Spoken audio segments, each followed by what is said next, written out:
افغانستان سے امریکی انخلا کو تقریباً 5 سال ہونے کو ہے، لیکن یہ ملک آج بھی شدت پسند گروہوں کی مبینہ سرگرمیوں کا مرکز بنا ہوا ہے۔ سوال یہ ہے کہ کیا افغانستان واقعی استحکام کی طرف بڑھ رہا ہے یا ایک بار پھر دہشت گردی اور دہشت گرد تنظیموں کا مرکز بنتا جا رہا ہے؟ 20 سالہ جنگ کے دوران امریکہ نے ہزاروں جانوں اور کھربوں ڈالر کی قیمت ادا کی۔ جنگ کے خاتمے کے بعد امریکہ اس باب کو بند کرنا چاہتا تھا، لیکن ماہرین کے مطابق افغانستان سے جڑے خطرات ختم نہیں ہوئے بلکہ نئے انداز میں سامنے آ رہے ہیں۔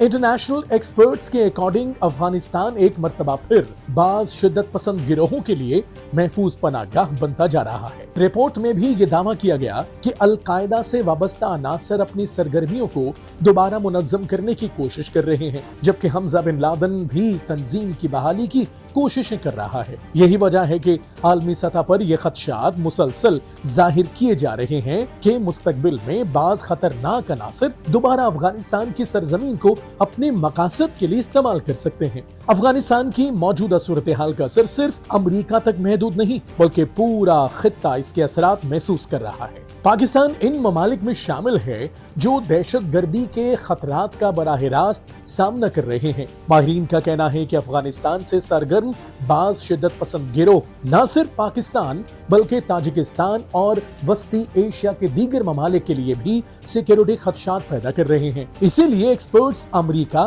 اور پاکستان کے درمیان انٹیلیجنس تعاون کو مزید مضبوط بنانے پر زور دیتے ہیں۔ ان کے اکارڈنگ جب تک افغانستان میں مکمل استحکام نہیں آتا، خطے میں سیکیورٹی خدشات اور عدم استحکام کے امکانات برقرار رہیں گے، کیونکہ طالبان رجیم نے دوحہ معاہدے کے تحت جامع حکومت کی تشکیل، بنیادی انسانی حقوق کے تحفظ اور افغان سرزمین کو دہشت گرد تنظیموں کے استعمال سے روکنے جیسے اہم وعدے کیے تھے، لیکن ان وعدوں پر مکمل عمل درآمد اب بھی ایک بڑا سوال بنا ہوا ہے۔ افغانستان کی صورتحال پر اقوام متحدہ کی سلامتی کونسل نے بھی تشویش کا اظہار کیا ہے۔ سلامتی کونسل نے افغانستان میں دہشت گرد گروہوں کی موجودگی پر خدشات ظاہر کرتے ہوئے طالبان رجیم پر زور دیا کہ وہ انسداد دہشت گردی سے متعلق اپنے وعدوں پر عمل کرے اور خواتین کے بنیادی حقوق کے تحفظ کو بھی یقینی بنائے۔ امریکی نیوز پیپر یوریشیا ریویو کے رپورٹ میں دعویٰ کیا گیا کہ افغانستان مختلف شدت پسند تنظیموں کی سرگرمیوں کا مرکز بنتا جا رہا ہے۔ طالبان رجیم فتنہ الخوارج،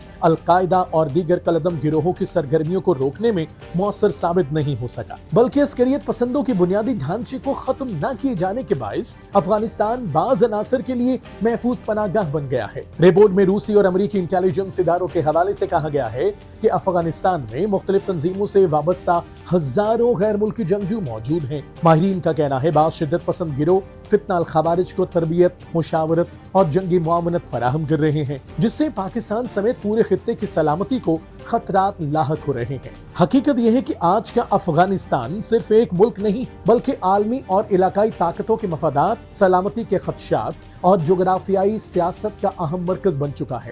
یہی وجہ ہے کہ امریکہ سمیت دنیا کی بڑی طاقتیں افغانستان کو مکمل طور پر نظر انداز نہیں کر سکتی۔